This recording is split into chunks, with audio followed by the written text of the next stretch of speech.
Ever get life advice from someone you weren't expecting? Get this. Our deep dive today, it's a self-help book, but get this. It's written by a 16-year-old. A 16-year-old self-help guru, that's certainly a unique perspective. I'm curious to see what kind of advice a teenager is giving these days. Right. So the book is called Growing Beyond the Syllabus. LOUKIKK, he's our ambitious young author, and he covers, well, pretty much everything a teenager might be thinking about, like how to handle other people's opinions and even, get this, money management tips for teens. Absolutely. Learning about things like compound interest, it's one thing to learn about it in theory, but another entirely to grasp its implications in our teenage years. I'm really interested to see how he makes these connections. Oh, he does a great job of making it relatable, but before we get ahead of ourselves, let's rewind to the beginning. One of the first things that struck me was how much he emphasizes individuality. He even uses this example of identical twins, and they have totally different outlooks on life. The nature versus nurture debate. It's fascinating how, even with similar upbringings, our personalities and perspectives can be so different. It reminds me, have you ever heard about the Ash conformity Oh, experiment? yeah. Wasn't that the one where people had to say which line was the same length, even when it totally wasn't? Exactly. They doubted their own senses to fit in with the group. It's kind of scary when you think about it, how often we might be doing that in everyday life, just going along with the crowd even when something feels off. It really is. Yeah. And this author, he seems to be encouraging young people to resist that pressure. He even talks about how he chose commerce over science, even though it went against what everyone else was telling him to do. So it's like he's saying, hey, it's okay to be different, to forge your own path, even if it's not the popular one. That actually reminds me of another thing he talks about, this idea of, and this is kind of a funny name, the third ray. The third ray. I'm not familiar with that one. Tell me more. Yeah, so it's essentially about seeking a fresh perspective, especially when you're feeling stuck. So instead of going to the usual suspects, parents, teachers, friends, he's saying to find someone with a completely different viewpoint. Exactly, like an older sibling or a coach or even a teacher they really connect with. It's like adding another data point to your decision making to get a better picture of the situation. Exactly. And that actually ties into another big theme in the book, this idea of believing in yourself and really believing you can achieve what you set your mind to. Like he has this whole chapter called Believe, Become. He actually compares a kid to a sapling. Just like a sapling needs the right nutrients to grow, he says that self-belief is the nutrient that helps us reach our full potential. I love that analogy. It's so true. It's not just about positive thinking. It's about cultivating that inner confidence that allows us to really thrive in life. Totally. And speaking of beliefs, he actually delves into the law of attraction. Oh, the law of attraction. I'm curious to hear his take on it. Well, he actually uses a Shah Rukh Khan movie reference, of all things, to illustrate it. Well, having. Well, that's one way to make it relatable to a younger audience. Right. But on a serious note, the law of attraction, even though it's often oversimplified, it does touch upon the power of visualization and positive self-talk. And he actually ties this back to the idea of underestimation, which he says stems from a lack of self-belief. Like, he compares people who underestimate themselves to ostriches burying their heads in the sand. This is a funny image, but it makes you think. It's like we're afraid to acknowledge our own strengths and abilities. He even talks about the importance of positive affirmations, repeating positive statements to yourself to build confidence. Now, I know some people roll their eyes at that, but there's actually some science behind it, right? There is. Positive affirmations, when done consistently, can actually rewire our brains to focus on the positive. It's not about ignoring challenges, but about approaching them with a more optimistic and empowered mindset. And then get this, he shares the story about a friend of his had a struggling business, and supposedly it totally turned around after she started using positive affirmations. It's not a magic bullet, of course, but positive self-talk, combined with consistent effort and a bit of luck, can definitely influence our outcomes. Totally. It's about changing your mindset. And speaking of perspective shifts, his next chapter, Power Positivity, takes things to a whole new level. He starts with the whole glass half full thing, but then he brings up this thing called the Emoto water experiment. Have you heard of this? The Emoto water experiment, I'm not familiar with that one. Tell me more. So apparently, in this experiment, they exposed water to different words and thoughts and even music. And get this, the water crystals actually changed shape based on the vibes they were exposed to. That's wild. I'm a bit skeptical, to be honest. I'd want to read more about the science behind it, but it reminds me of the mind-body connection.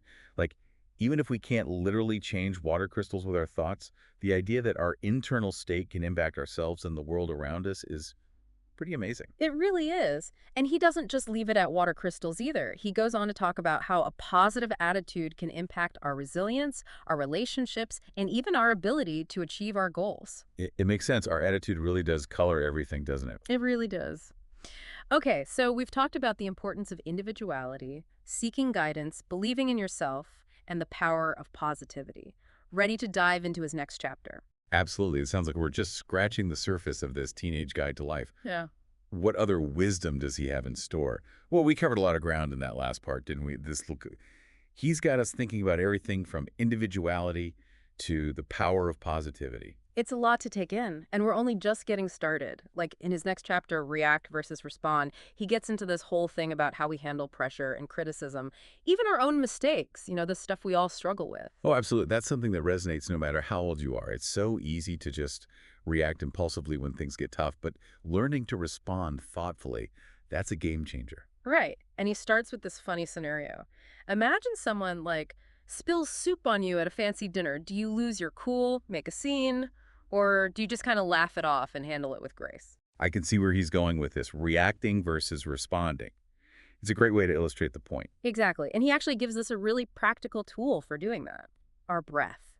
He says just taking a moment to pause, to breathe deeply, can create that space between the stimulus and our response. It's like hitting the pause button, right? Giving ourselves a chance to collect our thoughts before we say or do something we might regret. Exactly. And then he takes this whole react versus respond idea and applies it to these three areas.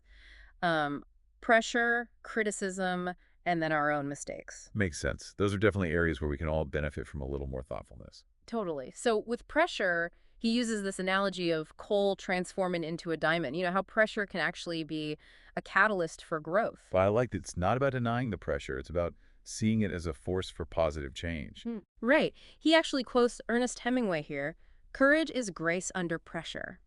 He even talks about athletes like MS Dhoni, how he always seems so calm under pressure. It's true. Some people just have this amazing ability to stay cool and collected, even in the most intense situations. Okay, but now for the one that I think really gets interesting, criticism. Because let's be real, nobody likes to be criticized, right? Mhm. But he actually challenges us to see criticism as an opportunity for growth. Okay, I'm curious to hear how he frames that. Well, he uses the example of scientists like at ISRO when they were developing the Mongolian mission, they were constantly analyzing potential problems, looking for flaws in their plans. Right, so they embrace criticism as a way to make their work even better. Exactly. And he actually breaks down a three-step process for handling criticism. He calls it stop, scrutinize, speak. So first, you stop, you resist that urge to get defensive, then you scrutinize the feedback, really try to understand it, and then finally you speak, you respond thoughtfully. It's a really simple framework, but I can see how it would be helpful in those moments when you feel yourself getting defensive. Totally. And then the last one in this react versus respond section is mistakes. And here, I think his biggest message is the importance of forgiveness. Forgiving ourselves. Yes. And forgiving others. He says mistakes are inevitable. They're not failures. They're just part of the learning process. He's right. We all make mistakes. It's part of being human. I think we could all use a little more grace, both for ourselves and for others. Totally. Yeah. He even quotes Martin Luther King Jr., who said, "We must develop and maintain the capacity to forgive." Okay, so moving on, we've got attitude is everything. Okay, that sounds pretty self-explanatory, but I'm always open to a fresh perspective. Right. It's like we've all heard think positive, but what does that actually look like in everyday life? Exactly. It's easy to say, but putting it into practice, that's the real challenge. Well, he gives us great example. So apparently, APJ Abdul Kalam, even when he was super busy, would take his colleagues' kids to the science museum. That's a really powerful example. It's about humility, about showing kindness and generosity, even when you're at the top of your game. Right. It's about how you treat others, not about your title or your accomplishments. Absolutely. It's about the legacy we leave behind. And then he shares a personal story. He met Amitabh Bachchan. Wow. What was that like? He said even though Bachchan is, well, a legend, he was so kind and down to earth it made him feel really comfortable. It speaks volumes, doesn't it? Treating should. everyone with respect, regardless of their status. Okay, so he breaks down the qualities that contribute to a positive attitude, and a lot of them are not surprising. Honesty, compassion, respect, being a good listener, and of course, staying optimistic. Those are all important, but honestly, being a good listener, That's one I think a lot of people underestimate. And then, get this, he even gets into the science of smiling. A science of smiling. Okay, I'm intrigued. Right. He talks about how smiling releases endorphins, which have all these mood-boosting effects. It's like he's saying, want to feel better and brighten someone else's day? Just smile. I mean, it's hard to argue with that. A smile can go a long way. Okay, ready to shift gears a little, because his next chapter is all about innovation and entrepreneurship. Wait, entrepreneurship for teenagers? That seems a little young, doesn't it? I know, right? Oh. But hear him out. He starts by talking about the whole pressure cooker environment around exams in India. Oh yeah, I can imagine. The competition is intense. He talks about the JEE, the CA exams, how much pressure there is to succeed. Right, and while those exams are important for many students, they're not the only path to success. Exactly. And that's where he introduces this idea of the smart race versus the rat race. So the rat race, that's like that traditional path, following the crowd, chasing external validation, climbing that corporate ladder. But the smart race, it's about forging your own path, pursuing your passions, even if they're not what everyone else is doing. It's about finding work that's meaningful and fulfilling, not just chasing a paycheck or trying to please other people. And get this, he has a friend, Aryan Sharma, who's already co-founded 3 companies, and he's only 16. Wow, 3 companies by 16, that's incredible. Talk about an overachiever. Right. So he breaks down this friend's journey into 3 stages: innovate, implement, and inspire. Those are pretty ambitious stages, even for a seasoned entrepreneur. Right. So with innovate, it's all about finding that unique angle, the thing that makes you stand out from the crowd. It's about bringing something new to the table, something that solves a problem or fills a need. Exactly. He actually uses the restaurant industry as an example. Think about it. New dishes, unique presentations, creative serving styles. It's all about innovation. It's true. You have to keep things fresh and exciting to stay ahead of the game. Okay, next up we have implement. And here's where he gets real about the hard work. Late nights, missed social events, the not so glamorous side of entrepreneurship. Right, because it's not all fun and games. It takes dedication and sacrifice to turn an idea into a reality. Totally. He talks about the importance of planning, building a team, managing money wisely. All those essential business skills that you don't necessarily learn in school. And then lastly, inspire. And this one really resonated with me. It's about using your success to make a positive impact on the world. It's about giving back, paying it forward, using your platform to lift others up. Exactly. And he talks about how Elon Musk has been an inspiration for his friend Arian, and how Arian, even though he's so young, is already inspiring other young people. It's amazing to think about the ripple effects of inspiration. He ends that whole section with a great quote: "The hustle is not with greed for fame or money, but hustling behind our passion." I love that. Me too. It's about finding that thing that lights you up and going after it with everything you've got. Okay, now for a chapter I know a lot of us could have used in our teenage years, money matters. He gets real about the financial challenges teenagers face. It's true. Even teenagers these days are feeling the pressure. The cost of education, the rising cost of living. It's a lot to deal with. He says financial literacy is crucial, and he breaks down some pretty practical advice, like tracking your expenses. That's huge. Most people have no idea where their money actually goes. He encourages readers to track everything, even those small purchases, and then he also talks about saying no to unnecessary expenses, being thrifty. It's about making conscious choices with your money, understanding that every rupee you spend is a choice. Right. And then he introduces the 50-30-20 budget rule. Have you heard of this? Yeah, it's a classic budgeting framework. 50% of your income goes towards needs, 30% towards wants, and then 20% towards savings and debt repayment. And speaking of savings, he gets into investing, which I think is so important for young people to learn about. Absolutely. The earlier you start investing, the better. He explains compound interest, and he uses some really interesting examples, like the bonus dilemma. Would you rather get Rs 1,000 per day for 20 days, or start with just 10 pays that doubles every day for 20 days? Well, that's a good one. It's easy to get tricked by that because obviously Rs 1,000 per day sounds like a lot, but that doubling option. Yeah, the doubling option wins by a landslide thanks to the power of compounding. It's amazing how our brains struggle to grasp exponential growth. He also uses that wheat and chessboard problem, where you have one grain of wheat on a chessboard and it doubles with each square. Right. By the end, you have an astronomical amount of wheat. Exactly. He uses it to show the importance of starting early with investing, even if it's just small amounts. It all adds up over time. That's the magic of compound interest. He even touches on cryptocurrency. He acknowledges the hype, but he also cautions against just blindly following trends. He says, do your research. Good advice. Crypto could be a wild ride. But here's where he gets really interesting. He says the magic of compounding isn't just about finances. He talks about compounding habits. Compounding habits. Never thought about it that way. Right. So, like, even small, consistent actions can lead to significant results over time, just like with compound interest. So it's not just about how much you do, it's about doing a little bit consistently. Exactly. He even breaks it down with this equation. So 1.00365 equals 1.00, right? But 1.01365 equals 37.7. Yeah. A 1% improvement every day leads to huge results over a year. That's amazing. Just a small improvement each day can make a huge difference over time. Exactly. But of course, it works both ways. Bad habits compound too. Right. It's a good reminder to be mindful of the choices we're making each day. So after all that talk about compounding money and habits, he jumps into time management. Time management, that's a big one. Especially in today's world, it seems like there's never enough time. Tell me about it. And he starts off with this crazy stat. He says out of an average lifespan, we only really have about 18 years to actually live. Wait, 18 years? What about the rest of it? He's talking about after you factor out things like sleeping, working, all the things we have to do, that's all it really boils down to. It's kind of a scary thought when you think about it. It really is when you put it like that. It makes you want to make the most of every moment. Right. So he dives into this whole idea of time management, and he starts with one of the biggest ones, sleep. He talks about how a lot of successful people are early risers. The early bird gets the worm, as they say. Right. But he also acknowledges that not everyone is wired to be a morning person. Some of us are night owls. But the important thing is to establish a consistent sleep schedule. That makes sense. Our bodies thrive on routine.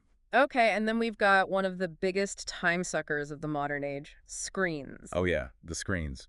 Guilty as charged. He actually cites a study that found the average Indian spends over 11 years of their life on screens. 11 years. That's shocking. It's a lot of time. And he's not saying we have to completely give up our screens, but he encourages us to be mindful, to set limits. It's about finding a healthy balance. Yeah, right? exactly. He talks about creating tech-free zones, prioritizing face-to-face interactions. It's about being present in the real world, not just living in the digital one. Totally. He also gets into some specific time management techniques like, have you heard of the Pomodoro technique? Yeah, I've heard of it. It's that thing where you work in 25-minute intervals, right? Right. Work for 25 minutes, then take a 5-minute break. It's supposed to help with focus and productivity. And then he talks about the Eisenhower matrix, which is all about prioritizing tasks. Oh yeah, the Eisenhower matrix, that's a classic. It helps you to figure out what's actually important versus what just feels urgent. Exactly. He gives some good examples of how to actually use it in everyday life. And I think his most powerful takeaway from this whole time management section is this. He says, when a person says they don't have time, it actually means they don't value it enough to prioritize it. Ooh, that's a good one. It really makes you think about how you're spending your time. So we're back, and after that deep dive into time management, I think LOUKIKK's next chapter is perfectly timed. It's called The Art of Moving On. Learning how to bounce back from setbacks, it's a skill we all need no matter our age. Life's full of surprises, and it's how we adapt and keep going that really defines us. He starts by saying setbacks, well, they're just inevitable. They're not failures. They're part of life. He actually compares life to the stock market. The stock market. Okay, I'm intrigued. Tell me more about this analogy. Well, he says, just like the stock market, life has its ups and downs, times of boom, times of bust, you know. The important thing, he says, is to not freak out during those inevitable downturns. Right, because panic never helps the situation. Exactly. Stay the course, he says. And he gives us this framework for moving on, outlines 3 key steps: acceptance, analysis, and then action. Acceptance, analysis, action. 3 A's for moving on. I like it. Right. So starting with acceptance, it's about acknowledging the situation. And here's the thing. He says it's important to allow ourselves to actually feel the emotions that come up. That's interesting. So often we try to suppress those negative emotions, but he's saying it's important to actually feel them. Yeah, acknowledge them. Feel the disappointment, the frustration, even grief, if that's what it is. And then, and only then, you can move on to analysis. So that's where we can really learn from what happened, right? Exactly. He says, ask yourself, what went wrong? What could I have done differently? What lessons can I learn from this? It's about turning those experiences into opportunities for growth. Exactly. And here, he emphasizes avoiding self-blame.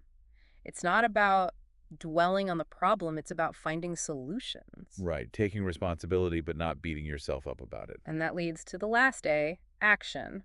This is where you put those lessons into practice. It's about moving from thinking to doing. Exactly. And important point here, he reminds us we don't have to do it alone. Reach out to friends, family, a mentor. Sometimes just talking it through with someone can make a world of difference.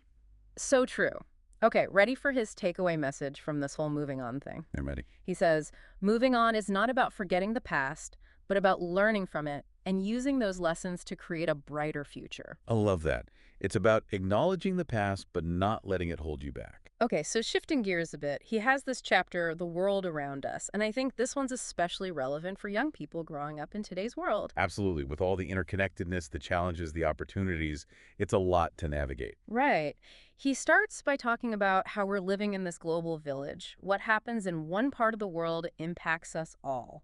It's more important than ever to stay informed about current events, both locally and globally. He encourages us to go beyond just the headlines, to really dig deep, understand the complexities of these global issues. Right, because the world is rarely black and white.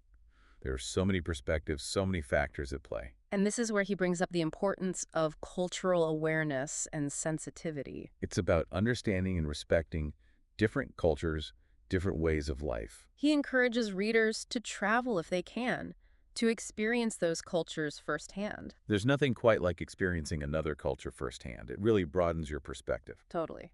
But he also says, even if you can't travel the world, technology can connect you with people from all walks of life. It's amazing how technology can bridge those divides and open up the world in ways we never could have imagined.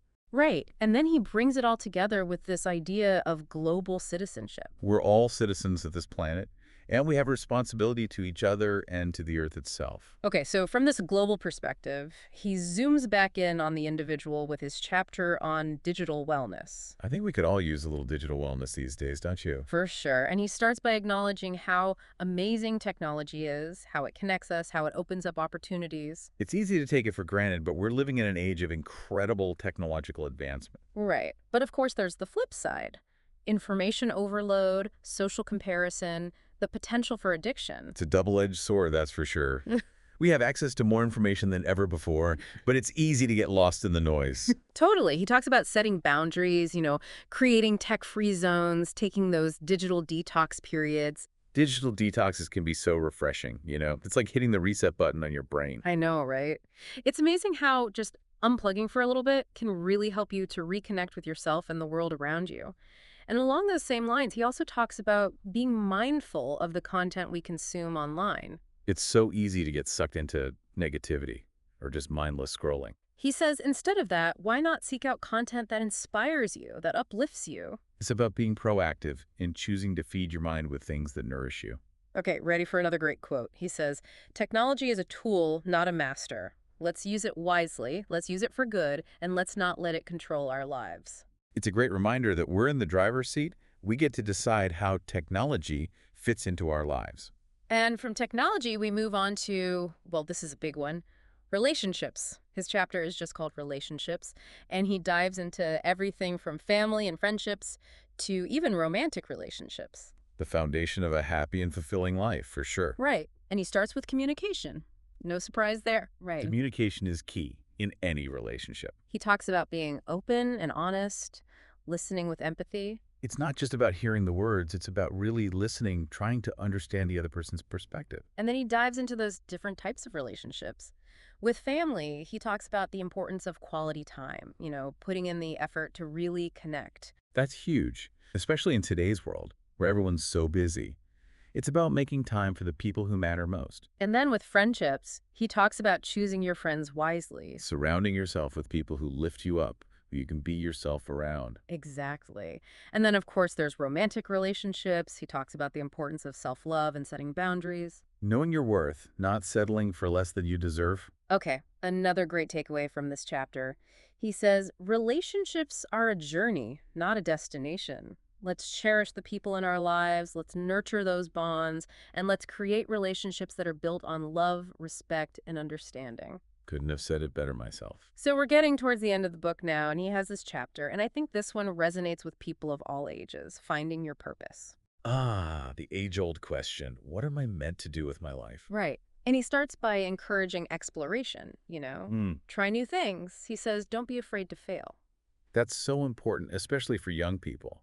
It's about Yep. giving yourself permission to explore, to experiment, to figure out what you like and don't like. And this is where he introduces this Japanese concept, ikigai, which means like a reason for being.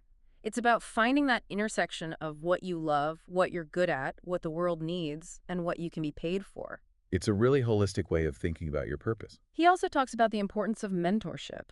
Having someone who can guide you, who can share their wisdom Yeah. and experience, that can be so valuable. And I love how he ends this chapter. He says, finding your purpose is not about achieving a specific goal, but about embarking on a journey of self-discovery. It's about living a life that is both meaningful and fulfilling. It's not a destination, it's a journey. I love that. Okay, and then he has this chapter, and I think it's especially relevant in today's world, navigating a world in flux. Right, because it seems like the pace of change is just getting faster and faster these days. He says it's easy to get caught up in the anxiety of it all. New technologies, economic uncertainty, climate change. It's a lot. It's easy to feel overwhelmed, like the rug's constantly being pulled out from under us. Exactly. But here's what he says. He says we need to shift our perspective. Instead of asking, what if things get worse? We can ask, what if things get better? That's a powerful reframe. It's about choosing optimism over fear. Right. And he talks about the importance of resilience, developing those coping mechanisms for dealing with stress and uncertainty. Resilience is such an important life skill, and it's something that we can all develop. And his call to action for this chapter, he says, the world is changing faster than ever before. Let's embrace the unknown. Let's adapt and grow. And let's use our ingenuity to shape a better future. I love that spirit of optimism and possibility. It's not about being passive, it's about being active participants in shaping the future. Okay, so finally we come to the last chapter, and it's called Living a Life of Meaning and Fulfillment. It feels like the perfect culmination of all the themes he's explored throughout the book. Right. And he starts by reminding us that life is a gift. It's easy to forget that sometimes, isn't it? He talks about the importance of gratitude, of savoring each moment, of appreciating the simple things. It's about shifting our focus from what we lack to what we already have.